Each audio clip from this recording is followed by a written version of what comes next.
Hello everyone, welcome to ज्ञान IQ। और आज हम करेंगे अपने KVS PRT एग्जाम जो 2018 का हुआ था उसके अगले 10 क्वेश्चन।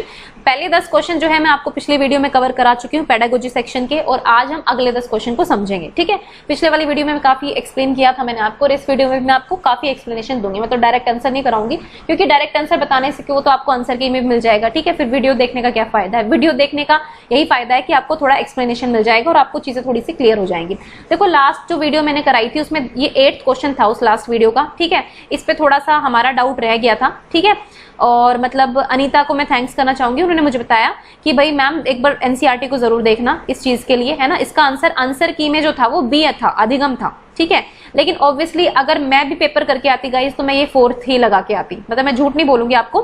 ठीक है, मैं 4th ही लगा के आती हूँ। लास्ट वीडियो में मैंने आपको 4th ही आंसर बताया था, लेकिन आंसर की में मैंने ये भी बोला था कि आंसर की में अधिगम दिया हुआ है। ठीक है, तो इसको थोड़ा सा और स्टडी किया मैंने इस क्वेश्चन को, और तब उसके बाद में आपके लिए एक मतलब अपनी तरफ से जो समझ में आया मैं आपको बताऊंगी। ठीक है, देखो कंफ्यूजन इस क्वेश्चन पे आपको रहेगा नो डाउट, क्योंकि मेरे को भी अच्छी तरह से क्लियर नहीं हुआ है, लेकिन जितनी चीजें मेरे को समझ में आई मैं आपको वो समझा दूंगी। ठीक है, आई होप कि आपको उस चीज से समझ में आ जाएगा कि लर्निंग इसका आंसर क्यों होगा, है ना। तब मोस्टली लोगों से जिनसे भी मैंने पूछा सबको यही लगा कि डी है आंसर, है ना। मोस्टली क्या मतलब सभी लोगों ने लगभग डी आंसर दिया कि डी होना चाहिए। ठीक है, कि भाई हमारा एक इमोशनल रिस्पॉन्स आ रहा है किसी सिंबॉलिक स्टिमुलाई को देखकर, तो वो किसका रिजल्ट है, मतलब वो किसका परिणाम है। तो हमने लगा कि भाई सेंसरी परसेप्शन, क्योंकि हमारी सेंसेस उस चीज को देखती है, महसूस करती है, फिर हम रिएक्शन देते हैं, इसलिए इसका सेंसरी परसेप्शन होना चाहिए। लेकिन गाइज आंसर की में अधिगम दिया हुआ है, तो मैं आपको थोड़ा सा क्लियर करा देती हूँ कि ऐसा क्यों है। ठीक है, देखो वैसे NCERT में ज्यादा क्लियर नहीं है ये चीज, है ना, लेकिन मैं थोड़ा सा आपको बता देती हूँ। देखो हमारे स्टिमुलस कई तरह के होते हैं, ऑब्जेक्ट्स के रूप में हो सकते हैं, इवेंट्स के रूप में हो सकते हैं, है ना, इंसान के रूप में भी हो सकते हैं स्टिमुलस।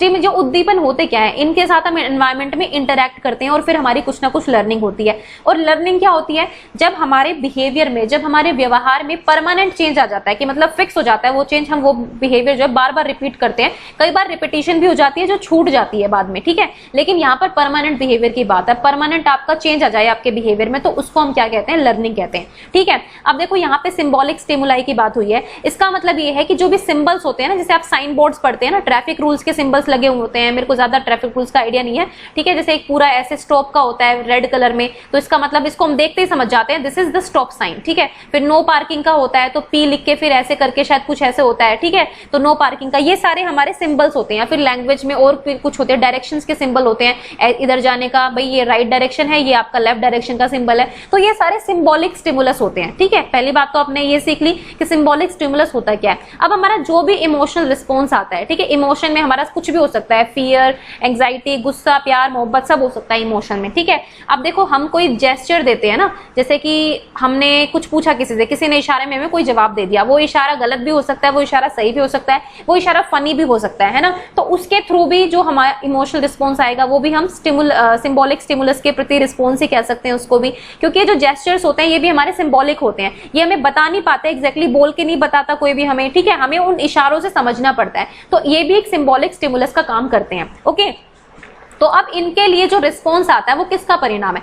देखो अब मैंने क्या बोला कि जो लर्निंग है वो क्या होता है, परमानेंट चेंज आता है जब बिहेवियर में, वो हो जाता है। इसका मतलब कि शुरू में ऑब्वियसली हम जब पहली बार कोई चीज देखते हैं तो हमारा जो रिफ्लेक्स एक्शन होता है, मतलब हमारा जो एकदम से प्रक्रिया होती है वो हमारी स्पॉन्टेनियस हो जाती है, अपने आप हो जाती है। ठीक है, मतलब हमें ज्यादा उस पर एफर्ट्स नहीं करना पड़ता। जैसे मैंने पिछली बार आपको एग्जाम्पल दिया था कि सपोज आपने गर्म प्लेट को टच कर दिया तो आप एकदम से हाथ हटा लेंगे। ठीक है, इसमें आपको कोई उस चीज की जरूरत नहीं पड़ेगी। लेकिन यहाँ से आपकी लर्निंग हो गई। लर्निंग क्या हो गई कि आपको कभी भी गर्म प्लेट को ऐसे टच नहीं करना है डायरेक्टली, आप देख लो, पहले समझ लो। ठीक है, आगे से हम ये गलती रिपीट नहीं करेंगे। सपोज किसी बच्चे ने जो है गुलाब के पौधे को बिना कांटों को देखे, ये कांटे थे गुलाब के पौधे में, ठीक है, जो भी है गुलाब का फूल था और ये कांटे थे, हमने कांटे देखे नहीं, हमने डायरेक्ट उसको तोड़ने की कोशिश की और कांटे चुभ गए। ठीक है, तो मतलब यहां से हमने क्या सीखा कि भाई अब जब भी हम गुलाब तोड़ेंगे तो हम देखेंगे जरा सा कहां से उसको तोड़ना है। ठीक है, गुलाब का फूल किसी पर्पज के लिए, बिना मतलब के फूल नहीं तोड़ते। ठीक है, तो हम यहां से तोड़ेंगे तो हम देखेंगे कि भाई कांटे नहीं लगने चाहिए। ठीक है, बच्चा था, बच्चे को नहीं पता था कि गुलाब में कांटे होते हैं,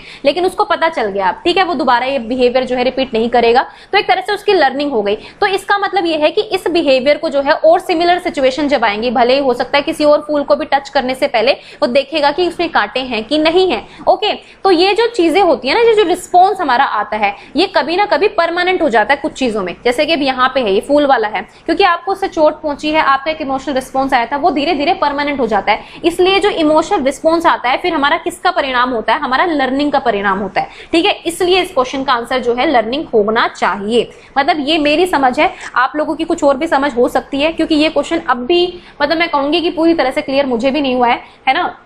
मतलब मैंने काफी सर्च किया इस क्वेश्चन को, लेकिन मुझे कहीं इसका एग्जैक्ट कोई आंसर नहीं मिला, कहीं मेरे को कुछ नहीं मिला इसका। अगर आपको लगता है कि इसका ऑप्शन डी होना चाहिए और या फिर बी और डी में कंफ्यूजन, मतलब मुझे तो अभी तक पूरी तरह से क्लियर नहीं है, लेकिन मैंने जितना समझा कि लर्निंग क्यों होना चाहिए इसका आंसर, वो मैंने आपको बता दिया। ठीक है, क्योंकि जो इमोशनल रिस्पॉन्स हो जाता है वो किसी भी सिंबॉलिक, ये सिंबॉलिक स्टिमुलाई, देखो हर बार हमारे लिए नया सिंबल नहीं आएगा। हमने एक सिंबल से कुछ सीख लिया तो हम उस नॉलेज को दोबारा यूज करेंगे, है ना। और मतलब उसमें हमारी जो लर्निंग हो चुकी है पहले वाले के साथ, उसी का हम बार बार यूज करेंगे। एक लर्निंग जब हो जाती है ना हमारी, फिर मुझसे रिलेट कर करके दूसरी लर्निंग करते हैं, तो इसी को इसलिए इसमें बोला गया है। ठीक है, और एनसीईआरटी 11th क्लास की बुक जो है उसका लर्निंग चैप्टर है। ठीक है, लर्निंग चैप्टर, उसको एक बार आप लोग भी पढ़ना, और फिर अगर आपको लगता है कि लर्निंग नहीं होना चाहिए, ये होना चाहिए डी, तो मतलब वो देख लेना। मतलब मेरे अकॉर्डिंग फिर मुझे भी अब लग रहा है कि हाँ भाई लर्निंग हो सकता है। ओके, तो ये डाउट जो है पिछले उसका मैं क्लियर करा रही थी। अब हम देखते हैं अपने नेक्स्ट क्वेश्चंस। ठीक है, अब इन नेक्स्ट क्वेश्चंस का जो आंसर है वो आप लोग भी साथ साथ करेंगे। तो नेक्स्ट क्वेश्चन को पढ़िए और इसका आंसर कीजिए। क्वेश्चन है, what can not be visualised as a role of teacher in teaching through problem solving. ठीक है, तो समस्या समाधान के द्वारा अध्यापन में निम्न में से कौन शिक्षक की भूमिका के रूप में सामने नहीं आता है। ठीक है, देखिए प्रॉब्लम सॉल्विंग होती क्या है, आपको पता है, आपको एक प्रॉब्लम देनी है बच्चों को। ठीक है, आपको फिर बच्चों को उस पर वर्क करने देना है, उस पर काम करने देना है कि आप इस प्रॉब्लम को लीजिए। आपने प्रॉब्लम अच्छे से डिफाइन कर दी। ठीक है, प्रॉब्लम सॉल्विंग में जो है हायर कॉग्निटिव स्किल्स होती हैं। ठीक है, बच्चे की जो हायर कॉग्निटिव स्किल्स है उनका टेस्ट होता है, जिसमें रीजनिंग आ गई। ठीक है, रीजनिंग वगैरह भी बच्चा करता है, फिर वो बहुत सारे सॉल्यूशन, हाइपोथेटिकल डिडक्टिव रीजनिंग करता है, बहुत सारे सॉल्यूशंस पर जाता है, फिर खुद सेलेक्ट करता है कि कौन सा सॉल्यूशन बेस्ट चूज वो होगा। ठीक है, तो इसमें से क्या नहीं होना चाहिए, इसमें कैन नॉट बी विजुअलाइज का है कि रोल टीचर का क्या इनमें से ज्यादा रोल नहीं होना चाहिए। तो creating the problem situation, obviously teacher create करके बच्चों को देगा कि भाई ये एक सिचुएशन है और ये प्रॉब्लम है। ठीक है, आपको इस पे काम करना है। Assist students in perceiving, defining, stating the problem, तो ये टीचर का रोल है, क्योंकि उसको स्टार्टिंग में क्लियर करना होगा एग्जैक्टली कि प्रॉब्लम क्या है। अगर बच्चों को यही समझ में नहीं आई एग्जैक्ट की प्रॉब्लम है क्या, मतलब अगर आप कंफ्यूजिंग सी प्रॉब्लम दे देंगे तो बच्चे फिर आगे बढ़ कैसे पाएंगे, है ना। तो ये आपको क्लियर करना पड़ेगा। तो दिस इज ऑल्सो राइट। अब है assist students in finding appropriate solution. अब देखो सॉल्यूशन निकालने का काम बच्चों का है, प्रॉब्लम सॉल्विंग है क्यों। देखो हर बच्चे, आप हो सकता है आपने ग्रुप में दे दिया, 5 के ग्रुप में दे दिया, 6 के ग्रुप में दे दिया, हर ग्रुप को दे दिया ये काम। ठीक है, अब देखिए हर ग्रुप जो है डिफरेंट डिफरेंट सॉल्यूशंस के साथ आएगा और उसके बाद आप डिस्कशन करवा सकते हैं कि हाँ भाई आपका ये सॉल्यूशन है, आपका ये सॉल्यूशन है, अब जो बेस्ट सॉल्यूशन है वो निकाल लेंगे। ठीक है, तो बेसिकली यहाँ पर सॉल्यूशन निकालने का काम बेसिकली बच्चे करते हैं, यहाँ पे टीचर असिस्ट उनको नहीं करता है। उनको खुद सोचने देना होता है कि आप इस प्रॉब्लम का क्या सॉल्यूशन लेके आएंगे। टीचर बाद में असेसमेंट करेगा, फीडबैक देगा, वो अलग चीजें होती हैं। ठीक है, अब create fear free atmosphere in the class. ठीक है, तो fear free atmosphere, obviously fear free करेगा, अगर भय में रहेगा कि नहीं 2 डंडे पड़ेंगे अगर प्रॉब्लम से सॉल्यूशन नहीं आया, तो इससे तो क्या होगा, इससे बच्चे डर ही जाएंगे कि भाई 2 डंडे पड़ने या जो भी है, पनिशमेंट कुछ भी हो सकती है ना। तो ये तो होना ही नहीं चाहिए कि भाई फियर फ्री एटमॉस्फेयर ही देना जरूरी है, और ये टीचर ही तो देगा। भाई टीचर जब डंडा लेके खड़ा हो जाएगा साथ में कि नहीं भाई अब तो ये होगा, या फिर हम कोई कुछ भी हो सकता है, मतलब कोई भी पनिशमेंट हो सकती है ना, अगर वो देगा वो तो भयमुक्त वातावरण कैसे कहलाएगा। तो यानी कि टीचर का रोल जो है वो फियर फ्री एटमॉस्फेयर बनाने में भी है। दैट मीन्स कि इसका एग्जैक्ट आंसर नंबर सी होगा। ठीक है, और आंसर की में भी यही था। खैर, तो C option is the correct option. ठीक है, आई डोंट थिंक सो कि आपको इसमें प्रॉब्लम होनी चाहिए। देखो बेटा ध्यान से देखना कि यहाँ पर ये है कि प्रॉब्लम को समझने में हेल्प कर रहा है, यहाँ पर है कि प्रॉब्लम सिचुएशन क्रिएट करेगा, यहाँ पर ये है कि फियर फ्री एटमॉस्फेयर देगा। तो ये तीनों चीज तो होनी ही होनी है, लेकिन यहाँ पर आपको डाउट हो सकता है कि असिस्ट स्टूडेंट असिस्ट करेगा। देखो बेटा प्रॉब्लम सॉल्विंग में क्या होता है ना कि प्रॉब्लम सॉल्विंग में बच्चों को खुद सोल्व करनी होती है प्रॉब्लम, मतलब वो डिफरेंट हो सकता है कि बच्चों के पास 6 सॉल्यूशन हो उस प्रॉब्लम को सोल्व करने के, फिर बाद में आप डिस्कशन कर लो, है ना, क्लास में कि इनमें से क्या बेस्ट होना चाहिए। तो आप फीडबैक ले सकते हो, फीडबैक दे सकते हो बच्चों को और उनकी वो सॉल्यूशंस आप देख सकते हो, लेकिन आप सॉल्यूशन में हेल्प मत करो। ठीक है, फिर बच्चे अपने हायर ऑर्डर स्किल्स का यूज ही कहां करेंगे जब आप हेल्प ही कर दोगे, है ना। तो ये ऑप्शन इसका करेक्ट ऑप्शन होना चाहिए, सी। ठीक है, चलिए तो क्वेश्चन नंबर 2 पढ़िए फटाफट से। A child takes a favourite book and details the story of fun by using pictures as cues. At what process, stage और component does she or he demonstrates। ठीक है, वही एक बच्चा अपनी मनपसंद किताब लेता है, वह प्राय चित्रों का सुराग के रूप में प्रयोग कर इसकी कहानी को फिर से कहता है। ठीक है, तो वह किस प्रक्रिया का या चरण का या फिर अवयव को दर्शा रहा है, तो ये आपको बताना है। ठीक है, तो फटाफट आंसर करो। अगर आपने लैंग्वेज का और ये जो लैंग्वेज जो स्किल्स होती है, कॉम्पिटेंसीज होती हैं, उसका क्वेश्चन आ गया डायरेक्ट आपका, ठीक है, तो फटाफट इसका आंसर कीजिए। तो ये मैंने ठीक कर दिया, ये लिटरेसी लिखा हुआ था, ये रीडिंग है, ठीक है। तो देखो नैरेटिव्स, उसके बाद है आपका syntactic awareness, emergent reading, literacy बोल रही हूँ क्योंकि वो टर्म रटी हुई है मुंह पे बिल्कुल, ठीक है। तो इमर्जेंट रीडिंग यानी कि आपातिक पठन, या फिर रीडिंग फोनोलॉजिकल अवेयरनेस, ठीक है। Phonological is something related to the sounds, ठीक है, मतलब जो ध्वनियां होती है उनसे रिलेटेड होता है फोनोलॉजिकल, ठीक है। तो आपको इसका आंसर बताना है, तो फटाफट बताइए मुझे इसका आंसर क्या होगा। तो देखो इसका जो करेक्ट ऑप्शन होगा वो होगा ऑप्शन नंबर सी। बता देती हूँ क्यों होगा। देखो इमर्जेंट लिटरेसी, मतलब इस रीडिंग से पहले एक चीज और बता देती हूँ आपको, एक होता है इमर्जेंट लिटरेसी, ठीक है। ये क्या होती है, लिटरेसी में आपकी रीडिंग और राइटिंग स्किल्स आती हैं बेसिकली, ठीक है। रीडिंग और राइटिंग, पढ़ना और लिखना अगर आपको आ जाता है तो आप लिटरेट कहलाते हैं, है ना। लिटरेसी समझते हो, साक्षरता, तो आपातिक साक्षरता कह सकते हैं इसको। तो लिटरेसी में आपकी रीडिंग और राइटिंग आती है, पर यहाँ पर एग्जैक्टली फोकस्ड है इमर्जेंट रीडिंग पर, ठीक है।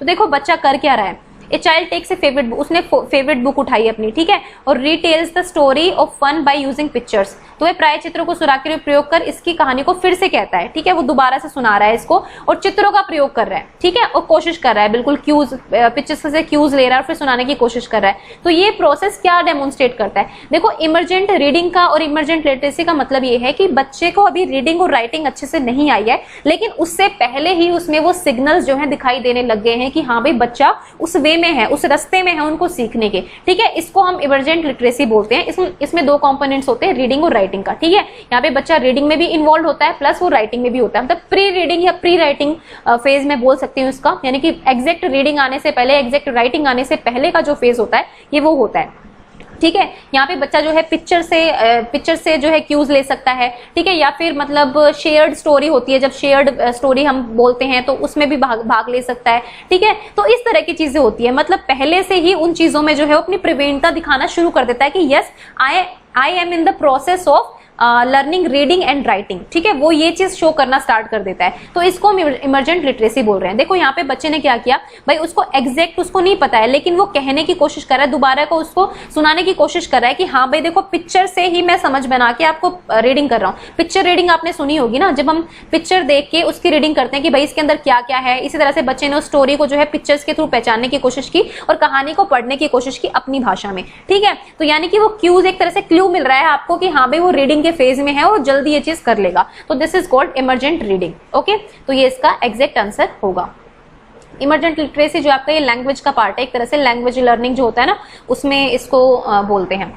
नेक्स्ट क्वेश्चन है, which of the following is not the mode of computer assisted learning, ठीक है, आपको ये बताना है। ये बहुत आसान क्वेश्चन है, तो फटाफट बताइए इसका आंसर क्या होगा। इसमें कहा है not a mode of computer assisted. देखो कंप्यूटर असिस्टेड सीधी सी बात है, जहां पर आपका कंप्यूटर यूज हो रहा हो, इंटरनेट यूज हो रहा है, जो भी आजकल तो आपको पता ही है ऑनलाइन और वर्चुअल लर्निंग कितनी ज्यादा फेमस हो गई है ना। तो कंप्यूटर असिस्टेड लर्निंग बताओ फटाफट। Tutorial, drill and practice session, modelling, data interpretation and drawing conclusions, ठीक है। तो देखो इसका आंसर होगा आंसर नंबर सी। देखो मॉडलिंग क्या होती है, मॉडलिंग तो होती है दूसरों को ऑब्जर्व करके सीखना, तो ये तो सीधा सीधा आंसर हो गया ना आपको। ट्यूटोरियल्स होते हैं, आपको पता है ऑनलाइन क्लासेस होती है, जैसे आप भी अब अगर कुछ लोग इसको लैपटॉप से देख रहे होंगे, कुछ लोग इसको फोन से देख रहे होंगे, एक तरह से आपका कंप्यूटर असिस्टेड लर्निंग हो सकती है। ट्यूटोरियल है, कुछ भी चीज का ट्यूटोरियल हो सकता है, कोई भी टीचिंग हो सकती है इसमें। ड्रिल प्रैक्टिस भी आप इसके थ्रू कर सकते हैं, आप क्वेश्चन सीरीज कर सकते हैं कंप्यूटर में, आप बहुत सारी चीजें कर सकते हैं। आप एक्सेल में प्लस माइनस कर रहे हैं या फिर आप वर्ड में काम कर रहे हैं, तो आपके ड्रिल और प्रैक्टिस सेशन भी आपका कंप्यूटर में हो सकता है, ठीक है। उसके बाद डेटा इंटरप्रिटेशन, तो डेटा को लगाने का जो तरीका होता है भाई, डेटा को आप टेली उसमें वर्ड जो कहते हैं एक्सेल में कर रहे हैं या फिर किसी और चीज में कर रहे हैं, मतलब ये चीजें मैं कॉमन इसलिए बोल रही हूँ क्योंकि इन पे मैंने काम किया हुआ है ना। और भी चीजें होती हैं और आप कंक्लूजन निकाल सकते हैं। ये सारा डेटा इंटरप्रिटेशन भी आपका कंप्यूटर पे हो सकता है ना। लेकिन जो मॉडलिंग है, दूसरों को देख देख के सीखना, ये तो आप अपने आप से करेंगे ना। आपके सामने कोई ऑब्जेक्ट या फिर कोई इंसान प्रेजेंट होना चाहिए ना, जिसको आप मॉडल कर रहे हैं, जिसका आप ऑब्जर्व कर रहे हैं, जिसके बिहेवियर को, और फिर आप उसी को मॉडलिंग करके दिखा रहे हैं उसी चीज की। तो वो मॉडलिंग जो है आपका बिहेवियरिस्ट पर्सपेक्टिव है ना। मैंने आपको बेंडूरा बताया था, आई थिंक आपको नहीं बताया, कहीं और बताया था। तो बेंडूरा की लर्निंग जो थी, सोशल लर्निंग जिसको हम थ्योरी बोलते हैं, उन्होंने मॉडलिंग की बात की है ना। तो ये बिहेवियरिस्ट से रिलेटेड है, ओके। मतलब बेंडूरा को मैं प्रॉपर बिहेवियरिस्ट नहीं कहूंगी, वो बिहेवियरिस्ट से उनके जो व्यू है वो थोड़े से अलग थे। खैर वो आपको जो सीडीपी की क्लासेस मिल रही हैं उसमें धीरे धीरे कुछ ना कुछ और मिलता ही रहेगा, तो आपको चीजें और क्लियर हो जाएंगी, ओके। तो इसका आंसर हमने कर लिया है। नेक्स्ट देखिए क्वेश्चन नंबर है, the best way to handle a wrong response of a student would be. भाई किसी बच्चे ने गलत आंसर दे दिया है तो आप उससे कैसे निपटेंगे एज अ टीचर, ठीक है, तो वो आपको बताना है। तो फटाफट आंसर कीजिए इसका। तो देखो ऑप्शंस क्या क्या है, विद्यार्थी को पुनः विषय वस्तु के बारे में विस्तार से समझाएंगे आप कि भाई ये आपने गलत बता दिया, ये होगा इसका सही आंसर, डिटेल में आप बता देंगे उसी चीज को, ठीक है। To tell the student that your answer is wrong, कि उसको बता देंगे कि नहीं भाई आपका आंसर जो है बिल्कुल रॉन्ग है, ठीक है। To ask another student to give the correct answer, दूसरे बच्चों को कहेंगे कि इसने तो गलत बता दिया, चलो आप बता दो सही आंसर क्या है। To explain and give another chance to give answer. देखो अगर मैं ट्रेडिशनल तरीके की बात करूं ना, अगर मैं पारंपरिक, ठीक है, पारंपरिक तरीके की बात करूं, जब मैं पढ़ती थी स्कूल में, उस टाइम पे टीचर कहता था ये तो बिल्कुल गलत है, तो डंडे मिलते थे 2 या थप्पड़ मिल जाते थे कि तुमने तो गलत बताया, चुपचाप बैठ, और दूसरे बच्चे को बोलते थे तू सुना, ये वाला सिस्टम था, ठीक है। तो ये तो हमें करना ही नहीं है। आज जो है हम इंक्लूसिव एजुकेशन की बात करते हैं और हम एक भय मुक्त वातावरण की बात करते हैं, जहाँ पे हम बच्चों को ना डांट सकते हैं, ना घूर सकते हैं, उन्हें कुछ भी नहीं कर सकते, मतलब उनके साथ उनसे बस प्यार से ही बात करनी है, ठीक है। तो इसमें से नेगेटिव एलिमेंट को तो निकाल देना, ठीक है। जैसे कि ये हम कहेंगे ही नहीं, मतलब ये एनसीएफ भी कहता है कि आपको ऐसा तो कहना ही नहीं है कि तुम्हारा आंसर गलत है, नहीं, आपको फीडबैक भी पॉजिटिव देना है। भले ही बच्चे का जो रिजल्ट है वो नेगेटिव है, पर आपको जो फीडबैक देंगे ना आप उसको वो पॉजिटिव देना है। तो रॉन्ग आंसर वाला तो कहना ही नहीं है।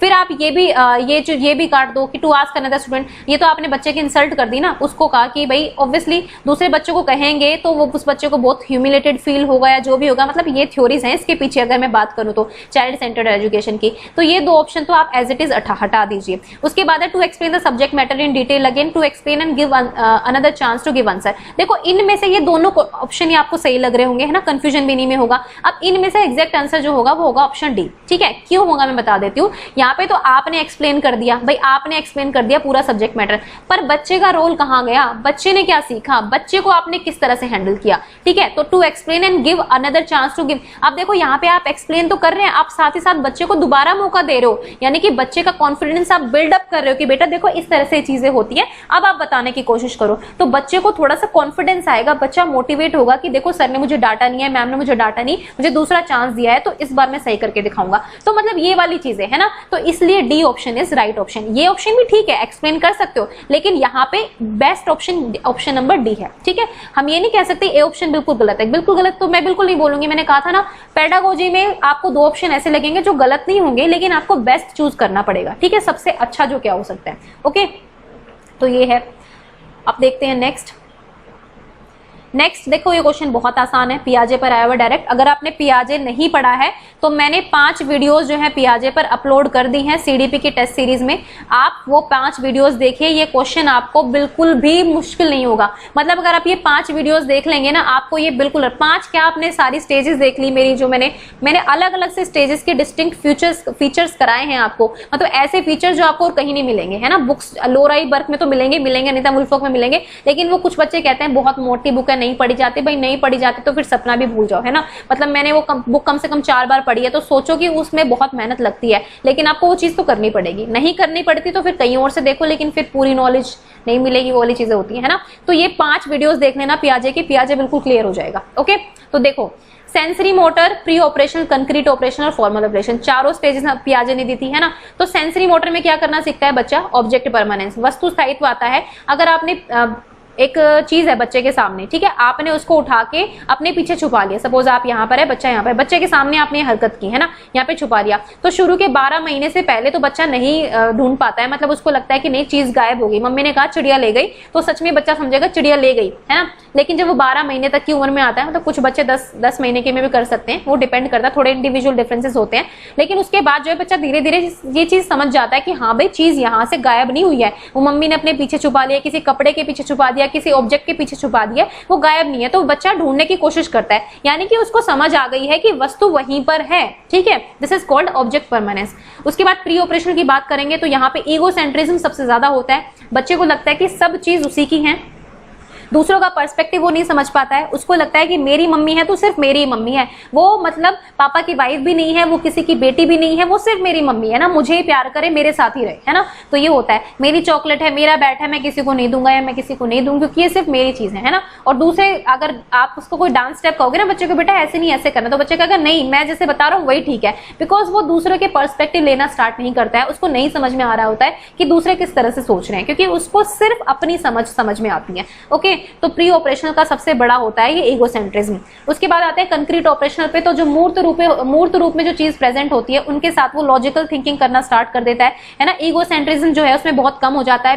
कंक्रीट ऑपरेशनल तक आते आते, और दूसरों के पर्सपेक्टिव समझने लगता है। और मतलब वस्तुओं के बारे में आप लॉजिकल चीजें करोगे, इंसान है आपके सामने प्रेजेंट है उनके बारे में लॉजिकल चीजें करोगे, तो घटनाएं जो आपके सामने हो रही है उनके बारे में लॉजिकल थिंकिंग बच्चा यहाँ पर स्टार्ट कर देता है। ठीक है, तो यहाँ पर उसकी रिवर्सिबल थिंकिंग आ जाती है, मतलब वो मुड़ के पीछे देखना स्टार्ट कर देता है, सिर्फ अभी जो सामने हुआ है उस पर नहीं, भाई इसका पूरा प्रोसेस क्या था, किस तरह से ये चीज हुई, वो उस पर भी रिफ्लेक्ट बैक करता है, तो रिवर्सिबल थिंकिंग आ जाती है। फिर बात करते हैं फॉर्मल ऑपरेशनल की, तो हाइपोथेटिकल डिडक्टिव रीजनिंग आ जाती है, इसको हम डिडक्टिव थिंकिंग भी बोलते हैं। ठीक है, तो ये आ जाती है। अब देखो रिपीटेटिव टास्क नहीं होगा, इंटेंस सेल्फ अवेयरनेस भी नहीं होगी। ठीक है, तो ये आपकी ये मतलब इनकी एग्जैक्ट पियाजे ने बात करी नहीं है, मतलब ये तो पियाजे के मेन थॉट्स है पहले 4, तो ये इसका ऑप्शन होगा। ठीक है, तो ए का आपका सेकंड हो गया, बी का आपका थर्ड हो गया, सी का 1 और डी का 4, यानी कि ऑप्शन नंबर ए जो है वो इसका करेक्ट ऑप्शन हो जाएगा। ओके, तो this is the right option. पियाजे को एक बार थोड़ा ढंग से पढ़ लो, वो बिल्कुल क्लियर हो जाएगा, और ढंग से अगर आपको बुक्स में ढंग से नहीं मिल रहा है तो वीडियोस देख लेना, बिल्कुल क्लियर हो जाएगा। ठीक है, अब देखो नेक्स्ट क्वेश्चन भी काफी इजी है, बताओ फटाफट से। Social maturity is best characterised by, मतलब सोशल मैच्योरिटी यानी कि सामाजिक परिपक्वता के गुण को सर्वाधिक उपयुक्त ढंग से निम्न प्रकार से वर्णित किया जा सकता है, तो आपको बताना है किस तरह से। ठीक है, देखो मित्रों को जीतने तथा लोगों को प्रभावित करने की योग्यता, अच्छा मतलब आप लोगों को कितना इंप्रेस कर पा रहे हो, कितना लोगों को प्रभावित इन्फ्लुएंस कर पा रहे हो, ये है सोशल मैच्योरिटी। जी नहीं, ये नहीं होती है। ठीक है, ऐसे चापलूसी करना या फिर मतलब उनको एक तरह से कहते हैं ना कि मीठी गोली देने वाली बात होती है, तो ऐसा नहीं होता है। हमेशा सिर्फ इस चीज से आपकी सोशल मैच्योरिटी जो है वो नहीं नापी जा सकती। High level of personal adjustment, कि आपने पर्सनल एडजस्टमेंट तो कर लिया, लेकिन सामाजिक रूप से आप में कहाँ आया है ना, सामाजिक रूप से भी तो एडजस्ट करना पड़ेगा, तो उसी को तो हम सोशल मैच्योरिटी कहेंगे कि आप सामाजिक सिचुएशन को या पर्सनल और समाज दोनों को आप साथ लेके कैसे चल रहे हो, आप दोनों में एडजस्टमेंट कैसे कर रहे हो। ठीक है, तो यहाँ पे high degree of social competence, तो ये भी दोनों का मिक्सचर होना चाहिए ना, ये अकेला भी नहीं होना चाहिए, ये अकेला भी नहीं होना चाहिए, तो option number D is the correct. मतलब हाई डिग्री ऑफ इंटीग्रेशन, मतलब आप मिलाकर चल रहे हो, अपनी नीड्स को भी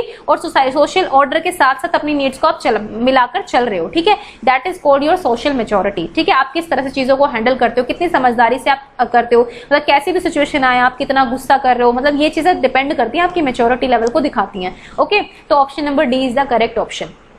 तो ये तो बहुत मतलब ऑब्वियस आंसर था वेल इसका। नेक्स्ट देखते हैं question number 7, Lord of A loaf, I think इसमें थोड़ी सी गड़बड़ हो गई, एक बार मैं क्वेश्चन चेक कर लेती हूँ, है ना। आइडेंटिफिकेशन ऑफ लर्निंग, ये थोड़ा सा गाइस थोड़ा सा गलत हो गया है क्वेश्चन। ओके, ये मैंने करेक्ट कर दिया है। ठीक है, देखो इसमें था identification of learning gaps of children and plugging them is done through, तो भाई निम्न में से किसके द्वारा अधिगम अंतराल की पहचान तथा इसका निराकरण किया जाता है। ठीक है, तो लर्निंग गैप्स कौन कौन से हैं बच्चों में, ये आपको पहचानने हैं कि क्या गैप आ रहे हैं उनके लर्निंग में, उनके सीखने के जो आप जो सिखा रहे हैं उसमें कौन कौन से लूप होल्स है जिनको आपको भरना है, मतलब गैप्स नहीं होने चाहिए ना, लर्निंग जो है वो कंटिन्यूस चलनी चाहिए। And plugging them is done through, तो किसके द्वारा कर सकते हैं, तो ये आपको आंसर करना है। ठीक है, तो फटाफट से बताओ इसका आंसर, ये भी आसान है।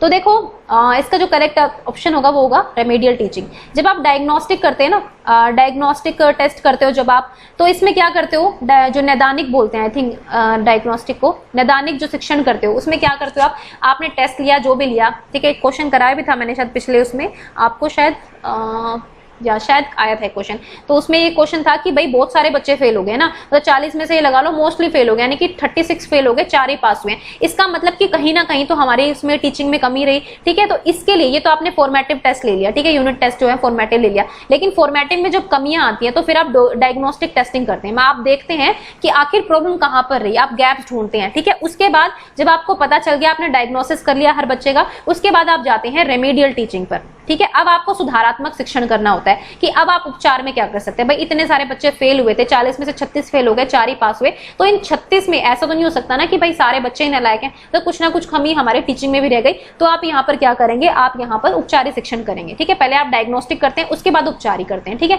यहाँ पे डायग्नोस्टिक नहीं है, लेकिन आप लर्निंग गैप्स जो है भरेंगे और उनको मतलब निराकरण करेंगे उनका थ्रू रेमेडियल टीचिंग। ठीक है, लेकिन इससे पहले डायग्नोस्टिक टेस्टिंग भी होती है, तो वो ऑप्शन में नहीं है, इसलिए यहाँ पर करेक्ट ऑप्शन होगा आपका रेमेडियल टीचिंग। ओके, क्योंकि यहाँ पे भरना भी है, यहाँ पे सिर्फ आइडेंटिफाई नहीं करना, यहाँ पे लिखा है कि आपको उसको भरना भी है। ठीक है, लर्निंग गैप्स को। नेक्स्ट क्वेश्चन देखिए, school curriculum can be best defined as, तो स्कूल करिकुलम क्या हो सकता है, किसको हम कह सकते हैं कि स्कूल का करिकुलम है?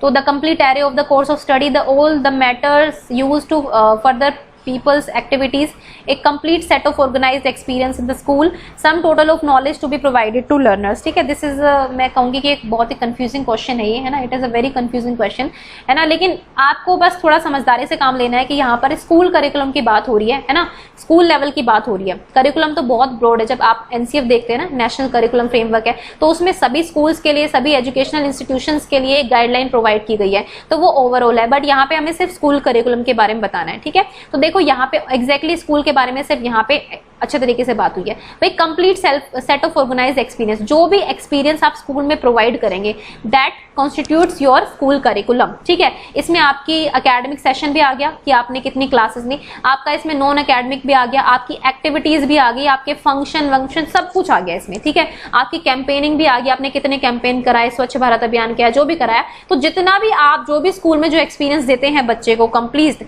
और वो भी ऑर्गेनाइज्ड तरीके से, तो उसको हम स्कूल करिकुलम कह सकते हैं। ठीक है, तो ये इसका एग्जैक्ट आंसर होगा। ठीक है, देखो कोर्स ऑफ स्टडी, यहाँ पे कौन से कोर्स ऑफ स्टडी की बात हो रही है, ये नहीं क्लियर नहीं है। ऑल द मटेरियल्स यूज, अब सिर्फ मटेरियल्स की बात हम नहीं करेंगे, some total knowledge to be provided to learner, जितनी भी नॉलेज हम प्रोवाइड करेंगे। लेकिन देखो करिकुलम क्या होता है, एक ऑर्गेनाइज तरीका होता है, ठीक है, और कंप्लीट होता है, मतलब यहाँ पे सिर्फ नॉलेज, यहाँ पे सिर्फ पढ़ाई की बात नहीं हो रही है ना, आपको और भी चीजों की बात हो रही है, आपकी कैंपेनिंग भी होती है, जैसे स्कूल्स में कैंपेनिंग वगैरह भी चलती है, फिर कार्निवल्स भी होते हैं, है ना, प्राइवेट स्कूल्स में विंटर कार्निवल होते हैं, समर कार्निवल्स होते हैं, उसके बाद बहुत सारी ऐसी एक्टिविटीज होती हैं स्कूल की जो मतलब वो सब करिकुलम का पार्ट होती हैं। ठीक है, कभी कभी ऊपर हेड ऑफिस से लेटर्स आ जाते हैं कि अब ये भी कराना है, वो भी कराना है, मतलब स्कूल के एरिया में जितना आपको जो भी कराना है पूरे साल में, वो आपका कंप्लीट एक स्कूल करिकुलम कहलाता है। ठीक है, तो option number C is the correct option. चलो अब नेक्स्ट क्वेश्चन देख लेते हैं, 2 क्वेश्चन और रह गए आपके। ये सारे क्वेश्चन मुझे लगता है कि पहले वाली वीडियो में थोड़े हम थियोरेटिकल पार्ट कर चुके हैं, ऑब्वियसली ये थोड़ा आपका वैसे वाला क्वेश्चन आ गया है। ठीक है, अब देखो ये क्वेश्चन भी काफी कंफ्यूजिंग है, लेकिन अगर आपने डेवलपमेंट अच्छे से पढ़ा है तो आपका कंफ्यूजन बिल्कुल दूर हो जाएगा। Which of the following best describes the effect of heredity upon development? ठीक है, मतलब कि जो आनुवंशिकता है उसका प्रभाव क्या पड़ता है। ठीक है, कौन विकास में आनुवंशिकता के प्रभाव का सर्वाधिक उपयुक्त वर्णन करता है। इससे पहले आप आंसर करें, मैं आपको थोड़ा सा एक्सप्लेन कर देती हूँ ताकि आपको ये चीजें बिल्कुल क्लियर हो जाए। देखो हेरिडिटी एंड एनवायरनमेंट, इसकी डिबेट बहुत सदियों से चली आ रही है। साइकोलॉजी की अगर बात करूं तो चाइल्ड साइकोलॉजी की, भाई कुछ साइकोलॉजिस्ट मानते हैं, कुछ थियरिस्ट ये मानते हैं कि हेरिडिटी का ज्यादा इंपॉर्टेंट रोल होता है। ठीक है, कुछ कहते हैं कि नहीं भाई हेरिडिटी का तो बहुत कम रोल होता है, सारा रोल तो एनवायरनमेंट का है। ठीक है, मिक्स्ड रिस्पॉन्सेज हैं दोनों में, लेकिन हम ये मानकर चल सकते हैं कि कभी कभी हेरिडिटी ज्यादा हावी हो जाती है, कभी कभी हमारा एनवायरनमेंट ज्यादा हावी हो जाता है ना, मतलब एनवायरनमेंट के थ्रू भी बहुत कुछ सुधारा जा सकता है, और एनवायरनमेंट अगर अच्छा मिले ना तो फिर तो आपका हेरिडिटी पर बेस्ड हो जाता है। मतलब यहाँ पर हम ये भी नहीं कह सकते कि 50-50% आप होगा कि 50% हमेशा हेरिडिटी होगी या 50% हमेशा एनवायरनमेंट होगा, दोनों का रोल होगा। अब कितने रेशो में होगा वो डिपेंड करता है, क्योंकि इंडिविजुअल डिफरेंसेस होते हैं, है ना, हर किसी के सीखने का इंडिविजुअल डिफरेंसेस होते हैं, तो हर किसी के सीखने का एक अलग तरीका होता है, तो हम ये बोल सकते हैं। ओके, तो अब इस क्वेश्चन को जो मैंने आपको चीज समझाई है, अब आप यहाँ पर देखिए कि इसमें से क्या ठीक होगा। यहाँ पे अगर आपने इंग्लिश ग्रामर अच्छे से पढ़ी है ना तो आप क्वेश्चन कर पाएंगे आराम से। देखो यहाँ पर क्या लिखा है कि यह तय करती है कि हम कहाँ तक जाएंगे, हाउ फार विल गो। आपने सेट कर लिया कि you will go to Delhi tomorrow, ठीक है, आपने कहा कि आप कल दिल्ली जाएंगे, तो जाएंगे ना, मतलब इसमें ना नुकुर वाली तो बात ही नहीं हुई, तो ये एक ऑप्शन गलत हो जाएगा। हेरिडिटी ये तय करती है कि हम कहाँ तक जाएंगे, नहीं, हेरिडिटी कैसे तय कर देगी, एनवायरनमेंट भी तो इंपॉर्टेंट है ना, अगर आपको प्रॉपर एनवायरनमेंट मिला ही नहीं तो हेरिडिटी कुछ भी प्रिडिक्ट कर ले, जरूरी है वो चीज होगी, है ना। तो ये मतलब विल वाले ऑप्शंस तो आप हटा देना, क्योंकि ये डायरेक्ट है, इसमें प्रोबेबिलिटी नहीं है, इसमें संभावनाएं नहीं है, इसमें डायरेक्ट ऑर्डर ही है कि तय करती है भाई ये कि हम कहाँ तक जाएंगे। मतलब इसने तय कर दिया है कि हम, मतलब 100 किलोमीटर है ना डिस्टेंस आपका, तो आप 60 तक ही जाएंगे, आप 40 तक ही जाएंगे, मतलब सिंपल भाषा में समझा रही हूँ। It determine how far we can go, यह इस बात को तय करती है कि हम कहाँ तक जा सकते हैं। ठीक है, मतलब ऑब्वियसली हेरिडिटी जो है, हेरिडिटी और डेवलपमेंट दोनों का रोल होता है, लेकिन हेरिडिटी ये कहीं तक तय, किसी के ब्रेन में सपोज हैमरेज है, ठीक है, ब्रेन डेवलपमेंट में थोड़ी कमी है, तो ऑब्वियसली आप ब्रेन से ऊपर तो नहीं जा सकते ना, है ना। मतलब ये है कि जो चीज आपको जन्म से है आप उसको छोड़ तो नहीं सकते ना, मतलब ऑब्वियसली आप एनवायरनमेंट देंगे। जैसे कुछ लोग जो है जन्म से विकलांग होते हैं, मतलब कभी उनका कोई हाथ नहीं होता या पैर नहीं होता है, जो भी चीजें होती है, मतलब I am not disrespecting anyone, मैं जैसे आपको बता रही हूँ कि ऐसी सिचुएशन हो जाती है, ठीक है, वो हमारी किस्मत भी कह लो या फिर जो भी कह लो, ठीक है। तो उस केस में आप क्या कर सकते हैं, आप एनवायरनमेंट के थ्रू उनको थोड़ा मोटिवेट कर सकते हैं, उनको बहुत कुछ सिखा सकते हैं ताकि वो अपनी लाइफ आराम से जी पाए, ठीक है। तो एनवायरनमेंट का रोल भी होता है। तो ये ऑब्वियसली ये तय कर सकती है कि हम कहां तक जा सकते हैं, तय कर सकती है, ठीक है। इस बात को तय करती है कि हम कहां तक जा सकते हैं, भाई इसमें संभावना दर्शाई गई है कहां तक जा सकते हैं। अब ये आपका ठीक होगा ऑप्शन नंबर बी ही इसमें करेक्ट है, ठीक है। मतलब ये तय करती है कि हम कहां तक जा सकते हैं, हो सकता है कि ना भी जाए, है ना। मतलब ये तय करती है कि हम कहां तक जा सकते हैं। Okay, next it is the prime. यहाँ पे प्राइम आ गया कि ये ही मतलब ये मुख्य निर्धारक है, तो मुख्य तो है ही नहीं, कभी कभी मैंने कहा एनवायरनमेंट मुख्य हो जाता है, कभी कभी ये हो जाती है, ठीक है। Next it is the prime determinant to how far we can go. अब देखो बी और सी डी भी सही होता अगर इसने यहाँ पर प्राइम ना लिखा होता, क्योंकि इसने लिख दिया है कि ये मुख्य है, लेकिन हम कभी कह ही नहीं सकते किसी इंसान के लिए, हर इंसान के लिए हम एक जनरल धारणा नहीं बना सकते कि भाई ये मुख्य रोल निभाएगी। हम ये भी नहीं कह सकते कि हेरिडिटी का ही रोल है, हम ये भी नहीं कह सकते कि सिर्फ एनवायरनमेंट का ही मुख्य रोल होगा, वो इंडिविजुअल डिफरेंसेस होते हैं। लेकिन यहाँ पे ऑल ओवर की बात की गई है, ठीक है। यहाँ पे किसी एक व्यक्ति की बात नहीं की गई, यहाँ पे हम मोस्टली लोगों की बात कर रहे हैं, ठीक है। तो ये दोनों ऑप्शन इसलिए कट जाएंगे। तो option number B is the right option, ठीक है। अब इसमें आपको कंफ्यूजन जरूर होगा, मुझे पता है, कुछ लोग कमेंट भी कर देंगे कि मैडम कंफ्यूजन है, तो मैं फिर से आपको एक बार बता देती हूँ कि इस स्टेटमेंट पे ये लिखा है कि हम कहां तक जा सकते हैं यह तय करती है, ठीक है। यहाँ पे तो ये बोल दिया गया है कि कहां तक जाएंगे, भाई फिक्स तो है ही नहीं ना, वो तो डिपेंड करती है। हो सकता है कि हेरिडिटी तो आपको ब्रेन में थोड़ी हैमरेज है, कोई भी चीजें हैं, आपको दिक्कत है, लेकिन आपको एनवायरनमेंट ऐसा मिल जाए कि आप और अच्छा बेहतर कर पाए। तो शुरू में तो आप हमें लग रहा था कि यहाँ तक जाएंगे, लेकिन हो सकता है बाद में और आगे तक प्रोग्रेस हो जाए। तो यहाँ पे आपकी चीज फिक्स नहीं है, ठीक है। और यही चीज तो होती है, फिक्स नहीं होता है कुछ भी, एनवायरनमेंट भी आपका मेजर रोल प्ले कर सकता है। तो यहाँ पे प्राइम की बात कर दी है इन्होंने, ठीक है। ये तो गलती होगी क्योंकि इसने कहा है कि विल गो वाले को तो काट ही दो। उसके बाद यहाँ पर कैन गो लिखा है, लेकिन ये प्राइम बोल रहा है, तो प्राइम नहीं होती है ना, इसीलिए option number B is the correct option, ठीक है। थोड़ा क्वेश्चन घुमाकर दे दिया है, कंसेप्ट वही है बट घुमाकर दे दिया है, लैंग्वेज में थोड़ा सा चेंज कर दिया है ना, लेकिन क्वेश्चन बहुत अच्छा है। अब देखिए नेक्स्ट क्वेश्चन देखते हैं, the most important issue of multi level situation. भाई मल्टी लेवल सिचुएशन का कौन सा इंपॉर्टेंट हुआ है, ठीक है। देखो मल्टी लेवल क्या होता है, जहां पे बहुत सारे मतलब एक से ज्यादा बच्चे मैं कह सकती हूँ जिनके लेवल जो है वो अलग अलग हैं, ठीक है। सपोज आपकी क्लास में है 10, सपोज 40 बच्चे हैं टोटल, 10 बच्चे ऐसे हैं जो बहुत अच्छा परफॉर्म करते हैं, ठीक है। 15 बच्चे ऐसे हैं जो एवरेज हैं, ठीक है। हो सकता है 5 बच्चे ऐसे हैं जो अबव एवरेज हैं लेकिन हाई परफॉर्मेंस से कम है। 10 बच्चे हो सकते हैं कि बहुत एक्स्ट्रा ऑर्डिनरी परफॉर्मेंस दे रहे हैं ना, तो वेरिएशंस होते हैं, हर किसी का लेवल सेम नहीं होता है। तो आपको ये बताते हैं कि द मोस्ट इंपॉर्टेंट इशू होता क्या है मल्टी लेवल सिचुएशन का, वो आपको बताना है, क्योंकि क्लास में जो है डाइवर्सिटी होती है और अब तो इंक्लूसिव एजुकेशन आ गई है। तो ये है कि हर तरीके का बच्चा वहीं पढ़ेगा, अगर उसको उसके शरीर में कुछ कमियां भी हैं, अगर उसको अच्छे से दिखाई नहीं देता है, अगर उसको अच्छे से सुनाई नहीं देता है, तो भी वो उसी स्कूल में पढ़ाइए उसको। आप स्पेशल एजुकेशन टीचर्स रखिए, आप उसके लिए फैसिलिटीज बढ़ाइए, लेकिन वो सेम क्लास में पढ़ेगा, नॉर्मल बच्चों के साथ ही पढ़ेगा, ठीक है। आपको सेग्रीगेट नहीं करना है कि ये बच्चे अलग हैं, इनको स्पेशल स्कूल में भेजो। स्पेशल स्कूल का तो कंसेप्ट ही अब हमारा खत्म हो चुका है, ठीक है। नहीं कहते, वो कहते हैं कि नहीं इंक्लूसिव बनाओ क्लास को, ठीक है। तो फटाफट आंसर करो इसका। कोऑपरेशन अमंग स्टूडेंट, विद्यार्थियों सहयोग की मांग करेंगे, ठीक है। मोस्ट इंपॉर्टेंट पूछा, ध्यान रखना, यहाँ पे हो सकता है बहुत सारे ऑप्शन ठीक हो, लेकिन आपको मोस्ट इंपॉर्टेंट इश्यू पे ध्यान देना है, कौन सा मुद्दा है, सबसे महत्वपूर्ण विषय क्या है। क्लास साइज एक्सटेंड, तो क्लास साइज तो कोई मेन इशू नहीं है ना, इसको हटा दो। Addressing the learning needs of different level students of different grade simultaneously, ठीक है। मतलब विभिन्न श्रेणी वाले विभिन्न स्तरों के विद्यार्थियों की अधिगम आवश्यकताओं को एक साथ पूरा करना चाहिए, ठीक है। उसके बाद एप्रोप्रिएट टीएलएम, भाई टीएलएम को आप सोलली अलग से नहीं बोल सकते, ये एक सपोर्टिव मटेरियल होता है, लेकिन ये मोस्ट इंपॉर्टेंट इशू नहीं हो सकता है, ठीक है। तो ये आपका हट गया। अब देखो कोऑपरेशन अमंग स्टूडेंट, सिर्फ बच्चों में कोऑपरेशन से काम नहीं चलेगा ना। अब यहाँ पे जो लोग पढ़ा रहे हैं, जो टीचर पढ़ा रहे हैं, उनको सबसे ज्यादा ध्यान देना होगा कि भाई आपको लर्निंग नीड्स का ध्यान रखना है डिफरेंट लेवल के बच्चों की। अगर कोई बच्चा बहुत अच्छा कर रहा है तो उसको भी आपको और अच्छा करने के लिए प्रेरित करना है, तो उसको भी कुछ अलग से देना पड़ेगा। कुछ बच्चे बहुत हाइपर एक्टिव होते हैं, बहुत जल्दी काम कर लेते हैं, 5 मिनट में काम कर लेते हैं, जबकि एवरेज क्लास आपकी 15 मिनट में कर रही है। तो इन बच्चों को आप खाली बिठाओगे नहीं, इन बच्चों के लिए भी कुछ आपको अरेंजमेंट करना होगा। तो ये भी एक लेवल की नीड है। स्पेशल चिल्ड्रन में सिर्फ वो बच्चे नहीं आते जो स्लो लर्नर्स होते हैं, वो बच्चे भी आते हैं जो बहुत ही हाइपर एक्टिव, बहुत अच्छे से काम करते हैं। गिफ्टेड चिल्ड्रन भी होते हैं, क्रिएटिव भी होते हैं, वो भी स्पेशल बच्चे होते हैं, क्योंकि उनको आपको सिर्फ वहीं तक सीमित नहीं रखना है, क्योंकि उनका टैलेंट वेस्ट हो जाएगा अगर आप वहीं एवरेज में रखेंगे। उनके लिए भी आपको कुछ बूस्ट अप करने के लिए कुछ करना पड़ता है, ठीक है। तो different level of student, different grade simultaneously, तो इनको मतलब आपको एक साथ ध्यान रखना पड़ेगा कि हर तरह के बच्चे की कौन कौन सी नीड्स है और उनको समय समय पर आपको पूरा करना पड़ेगा, लेकिन सबको साथ साथ लेकर आपको चलना पड़ेगा। वो प्लानिंग जो है वो टीचर के पार्ट पर है कि आप किस तरह से प्लानिंग करते हैं, मतलब हमारा एनसीएफ या फिर हमारी जितनी भी चाइल्ड सेंटर्ड पेडागोजी है वो यही कहती है। ओके, तो option number C is the right option. ठीक है, तो गाइज ये थे 10 क्वेश्चन बाकी के केवीएस पीआरटी एग्जाम 2018 के। आई होप कि आपको चीजें क्लियर हुई होंगी, है ना।